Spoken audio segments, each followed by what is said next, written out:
श्री हरिभक्तांनो, अधिक मास महात्म्य कथासार अध्याय 5. कृष्णाय वासुदेवाय हरये परमात्मने प्रणत क्लेशनाशाय गोविंदाय नमो नमः. अध्याय 5. मेधावती तीच ही द्रौपदी. दुर्वास मुनी मेधावतीला सांगू लागले, मुली, आता या वर्षी अधिक मास हा 13वा महिना येईल. तो पुरुषोत्तम मास आहे.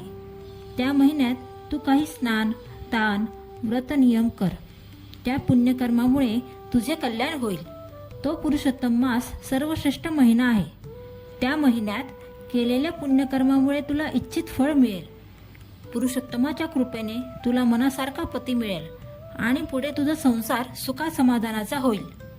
त्यावर मेधावती म्हणाली, मुनिवर्य, प्रत्येक महिन्याचे त्या मानाचे महत्त्व असतेच, पण सर्व महिन्यात श्रेष्ठ असा हा पुरुषोत्तम मास कसा?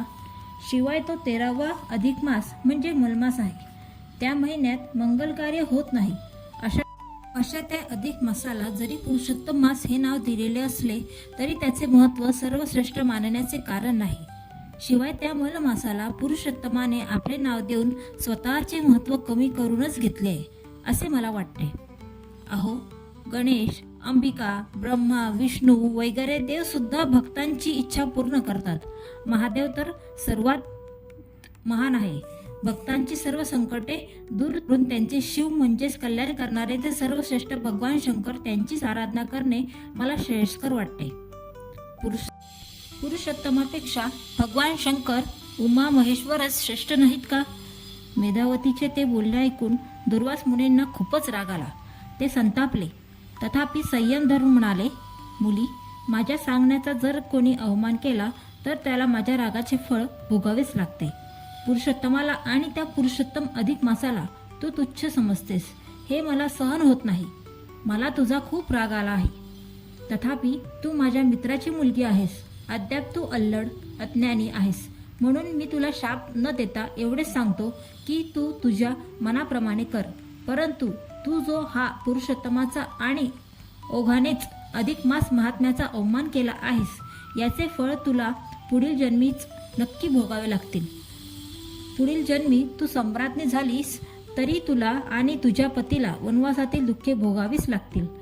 इतके बोलून दुर्वास मुनी रागारागाने तेथून निघून थेट बद्रिकाश्रमात गेले. इकडे ती मेधावती सुन्न झाली. बोलायला गेले एक तर झाले भलतीच. उगीच मी दुर्वासांचा राग ओढवून घेतला, पण आता त्या पश्चातापाचा काय उपयोग? नंतर मेधावतीने भगवान शंकरांच्या आराधनेस प्रारंभ केला. अतिशय खडतर अशी तपश्चर्या केली. पुढे काही दिवसानंतर स्वतः भगवान शंकर तिच्या पुढे येऊन उभे राहिले. अकस्मात त्यांची ती दिव्य मूर्ती पाहून मेधावतीचे डोळे दिपले. ती भांबावून गेली. हात जोडून स्तब्ध उभी राहिली. भगवान शंकर म्हणाले, बाळ, तुझी ही खडतर तपश्चर्या पाहून मी प्रसन्न झालो आहे. काय मागणे आहे ते माग. मेधावती घाईघाईने म्हणाली, देवा, मला पती दे, पती दे, पती दे. याखेरीज मला दुसरे काही नको. देवा, मला पती दे, पती दे. भगवान शंकर हसून म्हणाले, मुली, तू मला जे पती दे, पती दे, पती दे असे 5 वेळा म्हणालीस तेव्हा मी तुला वर देतो की तुला या जन्मी नाही तर पुढील जन्मी 5 पती लाभतील. त्या 5 पतींची तू राणी सम्राज्ञी होशील. जा, तथास्तु. काय? 5 पती? उतावीळपणे मी हे काय मागितले? 5 पतींची मी सम्राज्ञी? हे कसे शक्य आहे? मेधावतीने विचारले. भगवान शंकर गंभीर होऊन म्हणाले, होय बाळे, तू 5 वेळा पती दे अशी मागणी केलीस. मी तो वर दिला. तो वर खोटा होणार नाही. हे असे होणे अघटित असले तरी ते होणारच. त्यातील सुखदुःखे तुला भोगावीच लागतील. शिवाय तू दुर्वास मुनींचा जो अपमान केला आणि पुरुषोत्तमाला तुच्छ लेखलेस त्याचाही परिणाम तुला पुढील जन्मी भोगावाच लागणार. तुझ्या दैवात जे आहे ते अटळ आहे. पुढील जन्मी तू 5 पतींची राणी आणि सम्राज्ञीही होशील. तरी पण तुझ्या त्या अपराधाबद्दल तुझ्या पतींनाही तुझ्या बरोबर वनवासातील यातना भोगणे प्राप्त होईल. इतके सांगून भगवान शंकर गुप्त झाले. मेधावती आता तर खूपच भांबावली, सुन्न झाली. तिला काहीच सुचेना. तिला त्या वराची खूपच भीती वाटू लागली. ती धास्तावली, हळूहळू हंगत गेली, खूपच कृश झाली, आजारी पडली आणि थोड्याच दिवसात मरण पावली. त्यावेळी द्रुपद राजाने एक महायज्ञ केला होता. मेधावतीच्या आत्म्याने नवे रूप धारण केले आणि त्या द्रुपद राजाच्या यज्ञकुंडातून एक तेजस्वी बालिका प्रगट झाली. सर्वांना खूप आश्चर्य वाटले, आनंदही झाला. ती बालिका याज्ञसेनी पांचाली आता नव्या जन्मात द्रुपद राजाची कन्या द्रौपदी झाली. पुढे हीच द्रौपदी अर्जुनाने मत्स्यभेदाचा पण जिंकून स्वयंवरात हिला घरी आणले आणि आणलेली ही वनवासातील भिक्षा कुंती मातेच्या आज्ञेवरून 5ही पांडवांनी वाटून घेतली. द्रौपदी ही 5 पांडवांची पत्नी झाली. हिच्या पूर्वजन्माच्या अपराधाचे फळ आता तिला भोगावे लागत आहे. याप्रमाणे श्रीकृष्णाने पांडवांना द्रौपदीच्या पूर्वजन्माची हकीकत आणि अपराध सांगितल्यावर धर्मराज म्हणाले, कृष्ण, जे घडायचे ते घडले, झाले ते गेले, पण आता तरी पुढे काय? आम्ही काय केले असता आमचे हे दुःख नाहीसे होईल? आम्हाला पुन्हा आमचे गतवैभव मिळावे म्हणून. श्रीकृष्ण म्हणाला, पांडवांनो, आता यापुढे लवकरच तो 13वा महिना अधिक मास येत आहे. या मलमासात तुम्ही अनेक पुण्यकर्मे करावीत, म्हणजे श्री पुरुषोत्तमाच्या कृपेने तुमचे कल्याण होईल. मग श्रीकृष्णाने पांडवांना अधिक मासातील काही व्रते, नियम, स्नान, दानादी पुण्यकर्मे तपशीलवार सांगितली आणि तो द्वारकेला निघून गेला.